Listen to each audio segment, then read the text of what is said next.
Bonsoir à toutes les deux. Welcome. Bonsoir. Alors Florence Porcel, tu viens de Lyon exprès pour venir avec nous ce soir. Oui. Tu es youtubeuse, ta passion c'est la science et ton ambition c'est de la vulgariser au maximum. Ouais. Donc moi j'ai repéré ton travail. Tu étais aussi chroniqueuse pour une émission de radio sur France Inter qui s'appelait La Tête au carré. Oui. Et maintenant tu passes la majeure partie de ton temps à vulgariser les questions de science. Et Sophie, toi tu es journaliste à Bastamag essentiellement, je crois. Absolument. Absolument, donc qui est quand même un média alternatif, un des meilleurs qu'on puisse avoir dans la couverture des sujets d'écologie. Et tu as récemment signé tout un reportage dessiné pour la revue Dessinée, qui est une revue... Voilà, j'en ai amené un exemplaire. Merci beaucoup. Pour que vous ayez une idée, pour ceux qui ne connaissent pas. Effectivement, la revue Dessinée, qui est une revue trimestrielle, où à l'intérieur, vous allez y retrouver des enquêtes, des reportages, sous forme de bande dessinée. Alors, ce que je trouve intéressant, c'était de vous interroger, justement, parce que votre reportage concernait la géo-ingénierie. Et c'est vrai qu'aujourd'hui, quand on s'intéresse à l'écologie, on se rend compte qu'il y a des projets qui sont complètement farfelus, qui relèvent de la science-fiction, et d'autres qui relèvent plus de projets dont on pourra parler tout à l'heure, d'open source, d'innovation sociale. Est-ce que vous connaissiez ces questions auparavant ? Qu'est-ce que vous avez découvert au cours de votre reportage ? Alors, la géo-ingénierie, peut-être la définir pour que tout le monde soit au clair, c'est en quelques mots l'idée que l'on peut manipuler l'environnement avec des techniques utilisées de manière délibérée et à grande échelle pour contrecarrer les effets du réchauffement climatique. Et dans ces techniques-là, on va distinguer deux grandes catégories. Une que l'on appelle la gestion du rayonnement solaire et une deuxième catégorie que l'on pourrait qualifier de techniques de captation et de séquestration du carbone.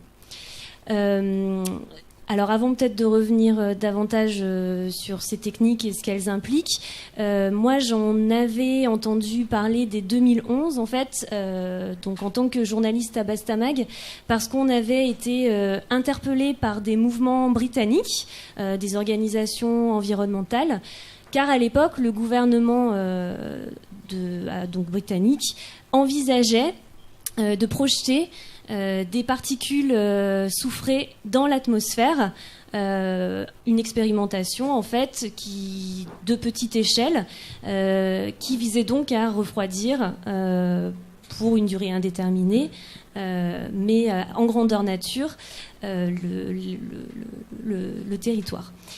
Donc très rapidement, cette expérimentation étant menée sur fonds publics, ça avait interpellé les mouvements et sous pression citoyenne, l'expérimentation a finalement été retirée. Voilà. Donc dès 2011, on a été interpellé là-dessus. 2012, là c'est le Guardian, un journal britannique, qui révèle en fait qu'un businessman californien, en toute illégalité, a décidé de déverser au large des côtes du Canada alors là, c'était l'idée d'ensemencer les océans avec du fer. Donc là, c'est une des techniques de gestion du rayonnement solaire. Donc voilà, ça c'est une des planches que vous pourrez retrouver dans l'enquête de la revue Dessinée. Donc l'ensemencement des océans, et c'est donc ce qu'a fait cet homme, ce businessman, en 2012. Il a donc déversé 100 tonnes de fer dans les océans. Pourquoi ? Parce qu'en fait, le plancton qui vit dans les océans se nourrit de fer et capte pendant sa croissance du carbone organique. Et pour accélérer sa croissance, l'idée qui est expérimentée, c'est de déverser du fer en quantité en quantité très très énorme. Et donc l'idée, voilà, c'était de développer à grande échelle les planctons pour qu'ils puissent capter du carbone et refroidir l'atmosphère. Donc ça a été dévoilé par le Guardian. Et ce qu'on a aussi découvert à cette occasion-là, c'est que ce businessman a non seulement procédé à cette expérience en toute illégalité, sachant qu'on n'a aucune connaissance à ce jour des conséquences en chaîne que cela peut avoir au niveau des océans, parce que de fait, on bouleverse les écosystèmes. Et tout l'enjeu pour ce businessman, c'était en fait, d'essayer de revendre des crédits carbone sur le marché pour faire du profit. Et je le répète encore, en toute illégalité. En se débarrassant de son fer aussi en même temps. Oui, voilà. Absolument. Et donc on arrive à pourquoi cette enquête sur la géo-ingénierie pour la revue Dessinée. En fait, au départ, ça a été une proposition qui a été faite par une fondation qui s'appelle la Fondation Sciences Citoyennes. C'est elle en fait qui a fait cette proposition-là à la revue Dessinée de travailler sur ce sujet-là. C'est une fondation qui regroupe des chercheurs et qui veut stimuler les débats technoscientifiques partant du constat que les savoirs ne sont pas neutres. Tout dépend de ce que l'on veut en faire. Donc ils ont fait cette proposition à la revue Dessinée d'enquêter sur la géo-ingénierie. Sortir cette enquête à l'occasion de la COP21, c'est pas non plus un hasard, puisque dans le cadre de la COP21, ce n'est pas étudié en tant que tel, la géo-ingénierie n'apparaît pas en tant que tel dans les textes qui sont en cours de négociation. Il n'empêche, en 2013, donc il y a 2 ans, dans le résumé des décideurs, dans le résumé à l'attention des décideurs qui a été fourni à l'issue de la conférence des parties, le terme de géo-ingénierie apparaissait et faisait partie, en tout cas, des techniques qu'il était suggéré d'étudier en vue éventuellement peut-être de rester en dessous de la barre des 2 degrés. Merci Sophie. Quel regard vous portez sur ces solutions, Florence, vous qui avez quand même un scope très large? Ouais, alors je suis pas très calée sur la géo-ingénierie, mais en fait à chaque fois que j'en entends parler, c'est pas pour des très très bonnes nouvelles. Donc du coup, il faudrait que je me penche sur le sujet pour savoir s'il y a quand même un peu d'espoir. Mais globalement, ça me fait un peu peur tout ça. D'accord, la peur. Alors, toi, tu adores l'exploration spatiale. Ce que tu vois, c'est que on peut innover dans des écosystèmes fermés pour servir la recherche sur le recyclage, les énergies propres, une économie plus circulaire. Quel regard tu portes aussi sur cette forme d'innovation aujourd'hui, sur la façon dont on peut reconsidérer ces apports d'une recherche spatiale au service de la société, j'ai envie de dire. En fait, il ne faut pas les reconsidérer, il faut juste les porter à l'attention du public qui ne sait rien de l'apport du spatial qu'on a depuis des dizaines d'années et qui nous sert tous les jours, absolument tous les jours. Donc ouais, en fait, le spatial, c'est 2 choses. C'est tout ce qui est tourné vers la Terre, donc tous les satellites qui servent effectivement à mesurer le réchauffement climatique, à surveiller, à aider en cas de catastrophe. Donc vraiment, c'est tout ça. Et là, vraiment, ça peut nous aider non pas à en guérir parce que c'est pas possible, mais au moins à mieux l'appréhender, à faire de la prévention et à nous aider en cas de problème. Donc voilà, il y a le spatial tourné vers la Terre et il y a le spatial tourné vers l'extérieur, c'est-à-dire vraiment vers l'espace. Et là, effectivement, ce qu'il y a de bien dans la recherche, dans l'innovation spatiale, c'est que c'est des milieux tellement extrêmes qu'on est obligé de trouver des solutions déjà qui durent, qui soient en termes de sécurité optimale, puisque souvent ça touche aussi aux personnes. Il faut savoir que depuis 15 ans, il y a 6 personnes, hommes et femmes, qui vivent en permanence, qui se relaient tous les 6 mois dans une station spatiale, et ça marche très bien, et c'est en circuit fermé. Ils recyclent leur eau, ils recyclent leur transpiration, ils recyclent leur urine. Donc tout ça fonctionne, et ce sont des systèmes effectivement qu'on peut réutiliser sur Terre et qu'on ne fait pas assez, alors qu'ils existent. Ils existent, ces systèmes-là, depuis 15 ans, et ça marche très bien. Et donc c'est vrai que le spatial permet de faire des recherches pour optimiser notre gestion des matières premières comme l'eau, tout simplement, qui est quand même essentiel, d'avoir une eau potable, de la recycler, de ne pas la perdre, de ne pas la polluer. La gestion des déchets aussi. C'est idiot, mais voilà, quand on vit à 6 dans une boîte de conserve autour de la Terre, oui, on a des poubelles, mais il faut aussi optimiser, faire le moins de déchets possible, etc. Et donc, vraiment, c'est des systèmes clos, comme la Terre, mais en un peu plus petit quand même. Mais la Terre reste un système clos.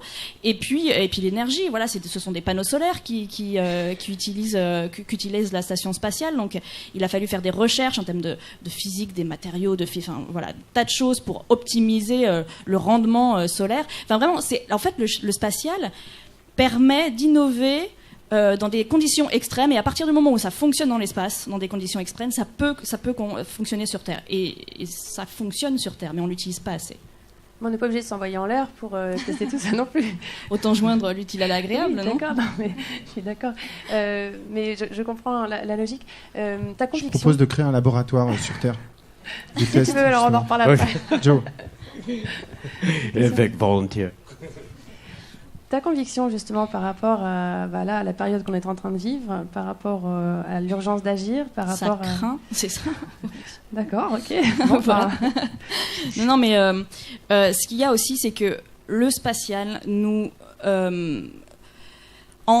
certes, on étudie la Terre, et c'est très bien, et ça nous permet de savoir, de comprendre, d'avoir vraiment une conscience écologique. C'est-à-dire que tous les astronautes que je peux côtoyer me disent, voilà, quand on est là-haut, quand on regarde la Terre, on le sent dans nos tripes, quoi, déjà qu'on est terriens, tous, et qu'on n'a qu'une planète, c'est-à-dire qu'un vaisseau spatial qui est perdu au milieu d'une immensité, et on n'en a qu'une. Et quand bien même on trouve une exoplanète tous les jours, elles sont tellement loin, et pour l'instant on n'en a pas trouvé qui puisse nous... Enfin, on n'a qu'une maison. On n'a qu'une maison. Et j'ai échangé avec Jean-François Clairvoy, astronaute, il y a quelques jours, et il me racontait en effet exactement ça. C'est ça. Donc on n'a qu'une maison, et ça voilà, c'est déjà une prise de conscience. Et ce qu'il y a, c'est qu'en étudiant Mars, en étudiant Vénus, etc., surtout Vénus, on peut étudier... Alors Vénus, en gros, c'est une Terre qui a mal tourné. Hein, c'est l'idée, il fait 460 degrés là-bas, et c'est parce qu'il y a un effet de serre de ouf. Donc en étudiant Vénus, on étudie comment la Terre... comment on peut éviter à la Terre de mal tourner comme ça. Donc voilà, ça peut aussi nous aider à apporter des éléments de réponse et à nous permettre de ne pas faire trop de bêtises quand même.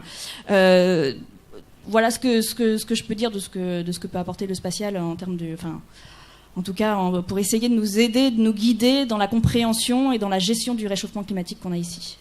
Sophie, par rapport à l'enquête qui a été faite sur la géo-ingénierie, Bastamag, vous traitez quand même les solutions aussi, au-delà de dénoncer les problèmes de notre planète actuellement, de ce qu'on y fait, surtout nous. Voilà, quand on sort de cette enquête, quand on regarde la géo-ingénierie, quelle est la conviction aussi en termes d'innovation aujourd'hui ? Quelles sont les solutions qu'on pourrait avoir pour considérer peut-être d'autres façons d'innover ? La première chose, peut-être, c'est avant de se pencher sur les technologies, un des premiers ressorts, c'est la question de la sobriété, c'est la question des économies d'énergie avant de se lancer tête baissée dans la création des nouvelles technologies. Du coup, j'ai hâte également d'écouter Philippe Biwix qui interviendra juste après parce que c'est son credo. Mais voilà, il est là le premier ressort. En fait, ce que montre la géo-ingénierie, c'est qu'elle donne l'occasion finalement de se dire on n'a pas besoin de changer, on peut miser sur la technologie, on peut continuer à émettre des gaz à effet de serre, ne rien changer, puisqu'on va créer des techniques qui seront en mesure de pomper le CO2 en trop dans l'atmosphère et l'ensemble des émissions de gaz à effet de serre et continuer comme si de rien n'était. Et c'est justement là où il ne faut pas aller. Tout l'enjeu, c'est vraiment ce potentiel des économies d'énergie, de la sobriété. Le vivier, il est là. Cédric ? Ouais, je rebondis parce que finalement, géo-ingénierie, miroir aux alouettes énergétiques, tout ça, ça va dans le même sens en fait. Ça nous peint une illusion, mais de manière massive. Nous, en fait, on a aussi, dans l'éducation qu'on fait, mis un point fort sur l'énergie grise et la question des modes de vie. Pourquoi ? Parce que parler de climat et parler de panneaux solaires et d'éoliennes, c'est sympa. Mais les enfants, les kids, les lycéens qui sont en face de toi, de toute façon, le lendemain, ils ne vont pas changer en fait, leur système énergétique chez eux. Peut-être même pas dans 10 ans, peut-être même pas dans 20 ans, parce qu'ils seront toute leur vie locataires, par exemple, où ils n'auront pas les moyens de transiter. Et en fait, l'énergie grise, c'est l'énergie de notre consommation de tous les jours, les objets qu'on consomme, ce qu'on met dans notre assiette. Et ça, tu peux agir dès demain, en fait, dans ton assiette. Seulement, ça touche des visions idéologiques de l'économie, et ça, c'est difficile. Par contre, nous, dans les lycées, dans les collèges, quand on arrive avec une vision énergéticienne, en fait, de la chose, mais les profs se régalent parce qu'ils arrivent pas à parler de ça. Ils savent que vraiment, oui, c'est sûr que quand tu achètes des radis du jardin ou d'ici plutôt que de Pologne, tu es sûr que tu as moins d'impact climatique, mais des fois, c'est difficile à démontrer. Et je crois que l'énergie grise, c'est un super outil, en tout cas. Great. Thank you. We're going to take a few questions from the audience now, and you could ask your questions in either English or French, and the responses, I believe, will come in French.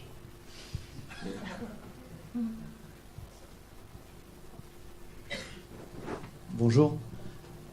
Il y a un gros sujet sur écologie et technologie. Ce qui nous est renvoyé par l'opinion publique, c'est souvent que l'écologie porte des valeurs rétrogrades. Et notre ami Pierre Rabhi est souvent taxé sur ce sujet-là d'être un anti-techno. Et ça crée une faille importante dans l'opinion publique. Moi, je suis un communicant et je sais pas répondre à ça. Je trouve qu'il y a un enjeu qui est très important. Qu'est-ce qui, du coup, moi, je trouve vraiment intéressant de balayer ces questions que vous évoquez, parce que je ne connaissais pas ces sujets-là. Mais qu'est-ce qui, à votre avis, peut créer un pont ? On parle d'Internet. Bon, ok, Internet, le déploiement, ok, Internet. Mais Internet, c'est pas de la techno, quoi. C'est le support de toutes les technos qui sont en train de se déployer. Est-ce que vous avez des exemples qui pourraient nous laisser imaginer que, oui, écologie et technologie sophistiquée peuvent faire bon ménage pour qu'on puisse sortir de cette espèce de clivage ? J'espère que vous avez compris ma question. Ouais, merci Gildas. Moi j'ai un tout petit exemple. Il y a plusieurs manières de fabriquer des panneaux solaires photovoltaïques. Il y a des couches minces qui utilisent plein de terres rares. Il y a des technologies beaucoup plus classiques, éprouvées, en fait, qui utilisent beaucoup plus de silicium. Et c'est pareil, en fait, dans différents secteurs. C'est-à-dire qu'il y a des manières de faire qui sont beaucoup plus... et qui n'évacuent pas la question de la technologie, de sorte de progrès scientifique. Parce qu'il y a plein de choses, y compris dans l'espace, qui sont exploitables, etc. Après, c'est presque une question d'orientation, tout ça, et d'éthique, en fait, sur ce qu'on promeut et sur ce qu'on fait avancer, quoi. Là où on met des sous, finalement, dans la recherche aussi. Florence, une réaction ? Alors, si déjà on commençait à recycler notre technologie, ce serait pas mal. Non, mais par exemple... Moi, mon truc, c'est le spatial. Mais sur Mars, il y a un rover qui s'appelle Opportunity. Opportunity, c'est un concentré de technologie. C'est tout ce qu'on a fait de mieux. Voilà. Donc, c'est des tas de métaux rares, c'est de la technologie, c'est des câbles, c'est des fibres, etc. Et ça a été conçu pour durer 3 mois. 3 mois en conditions martiennes, 90 jours dans un environnement extrêmement hostile, épouvantable, froid, glacé, et il a voyagé 7 mois dans l'espace. Bon, 3 mois. Sauf que là, il va fêter dans 3 semaines sa 12e année de fonctionnement. 12 ans. Alors quand on me dit qu'un iPhone peut durer que 1 an et demi parce que la nouvelle version est mieux, etc., et que en plus on les recycle pas, ben moi ça me rend dingue juste parce qu'on sait faire des choses qui durent. Moi j'ai un iPhone 4, j'ai un iPad 1, ils fonctionnent très bien et j'espère que quand je pourrai plus les utiliser, je pourrai les recycler, mais c'est pas le cas. C'est pas le cas encore. Donc quand on aura vraiment réglé ce problème de recyclage, là, on pourra effectivement faire des ponts entre écologie et technologie, parce qu'on pourra réutiliser nos objets technologiques dans d'autres objets technologiques. Mais là, on est encore en train de devoir creuser des terres rares en Chine ou je ne sais où. Enfin, voilà, il y a vraiment un problème au niveau du recyclage, je crois, j'ai l'impression. Après, moi, je serais pas contre, par exemple, utiliser l'énergie de mes cuisses pour faire fonctionner mon ordinateur. Mais non, mais j'aimerais bien avoir chez moi un vélo et pédaler pendant que j'utilise mon ordinateur, quoi. Moi, j'aimerais bien avoir ça chez moi. Je sais pas, s'il y a une start-up qui voudrait faire ça, mais moi, ça me dérangerait pas. En plus, on réglerait le problème de l'obésité. Enfin, bon, voilà. Il faut absolument que tu viennes samedi pour pédaler, parce qu'on fait une off-grid party, en fait, à Place to Be. Et voilà, viens pédaler avec nous, quoi. C'est pas mal. Je crois qu'il y a une rupture technologique, et je te passe la parole juste après, aussi sur la question des ordis, etc., les phone blocks et tout. Je pense que, en fait, de reprendre en main, en fait, ces choses qu'on nous a un peu capturées comme ça, en disant ouais, c'est hyper complexe, vous pouvez pas vous en sortir, en reprenant un peu tous ces trucs en open source et tout. Je pense que là, il y a déjà un gros chemin qui a été fait, et je pense que ce chemin, en fait, il est en train d'avancer. Et d'ailleurs, les gros se mettent à faire des phone blocks aussi. Je pense que l'ordi, ça peut venir aussi sur l'ordi et sur différents matériels, en fait, qu'on peut après... On pourrait jouer avec les Lego comme la technologie... Enfin, on pourrait jouer avec les technologies comme avec des Lego et juste après redémonter des trucs et refaire des choses avec, quoi. Simplement un mot sur la question du recyclage. Il est coincé, le fil. Merci. Non, simplement sur la question du recyclage, je suis tout à fait d'accord avec toi. Et simplement un mot, c'est que le levier, il vient pas seulement de l'usager et la question effectivement des politiques publiques, par exemple d'une véritable loi qui sanctionnerait l'obsolescence programmée des produits, de véritables politiques publiques en la matière, une bonne loi de transition énergétique, etc. C'est aussi à cette échelle-là que ça se joue. Et sans une articulation de ces différents niveaux, de ces différents leviers d'action, on n'y arrivera pas, c'est évident. Indeed. In fact, we have one night where we're looking at legal status and changes to change behavior and almost force it. Let's go to the audience for another question before we run out of time. I was interested in hearing the story about the person who dumped all those iron filings in the ocean. When should we, if ever, start talking about a context for geoengineering and maybe a structure of safety around it? Because there's not I'm optimistic that we're going to be able to save the planet without resorting to geoengineering, but shouldn't we be thinking, what if we can't do it fast enough? Might there be some opening to talk about it? Alors sur la question donc du cadre juridique, en fait à ce stade aujourd'hui sur les réglementations internationales, il existe seulement un moratoire qui concerne la fertilisation des océans, cette fameuse image que l'on voyait concernant l'ensemencement des océans, moratoire qui a été pris en 2010 dans le cadre de la Convention sur la biodiversité, mais qui n'est absolument pas contraignant. Et qui par ailleurs concerne seulement les expérimentations à grande échelle. Par contre, on peut continuer, quand on est un laboratoire de recherche, à le mener depuis son laboratoire, etc. Par ailleurs, donc, aujourd'hui, il y a des chercheurs qui essayent d'établir des principes de gouvernance pour encadrer ce type de recherche-là.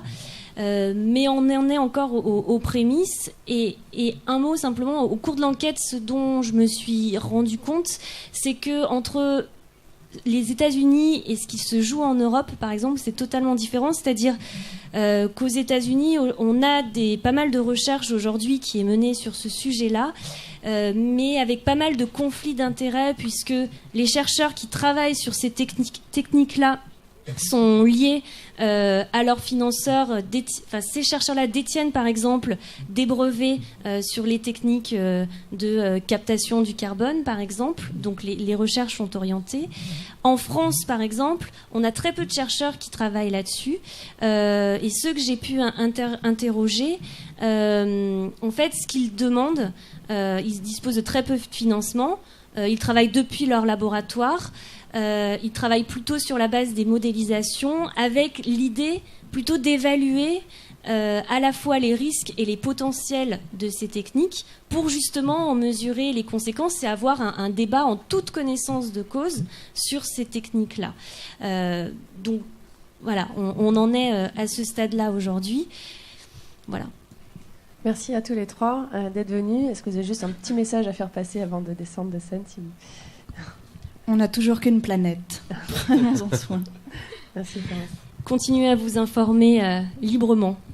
Vous allez faire la fête avec nous samedi et vous allez pédaler, vous allez comprendre ce que c'est de faire un peu d'énergie pour juste une soirée déjà. C'est et pas on mal. pédale et on fait de la musique. Merci beaucoup à tous les trois. Thank you very much. Alors,